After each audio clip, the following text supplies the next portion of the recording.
Fiber. So what is fiber? Do we need it? How much do we need? And how do we get it?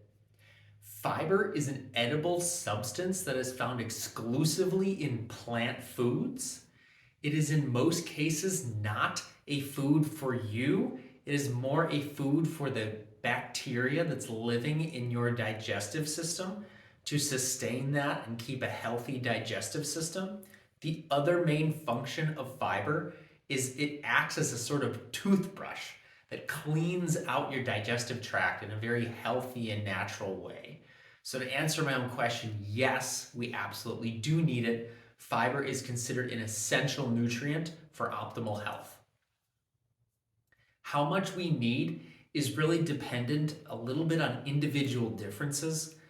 The generic recommendation that's traditionally given is 38 grams per day for males and 25 grams per day for females. However, I find that as a very generic recommendation. A more specific one would be 15 to 20 grams of fiber per 2,000 calories that you eat.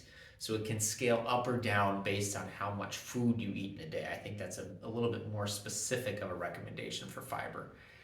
You also need to be aware that there is such a thing as too much fiber that can actually cause bad outcomes. If you're getting 50 to 100 or more grams of fiber per day, you might be having some issues digestively, some digestive discomfort, as well as some other symptoms such as not absorbing all of your nutrients and constipation.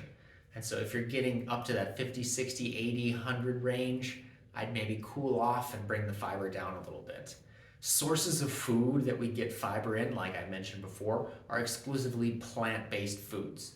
There are four main food groups that I classify as fiber-dense food groups, and I'll list them in order.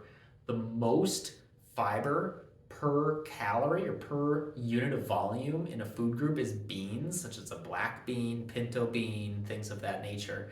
Even a half a cup or a cup is your entire day's worth of fiber in many cases. Probably the most fiber-dense foods out there. Next comes vegetables. Vegetables are also fairly fiber-dense, although it varies widely depending on which vegetable, but they'd come in as the second most fiber-dense food group. Third would be beans, nuts and seeds, as these have a lot of calories in terms of fat and protein, some protein, but they also have a decent amount of fiber.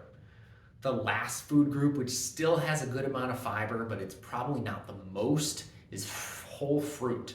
Fruit does have fiber as it is a plant food, but it doesn't have a ton of fiber. This is a breakdown of what fiber is, do we need it, how much do we need, and how do we get it. Hope this was helpful for you.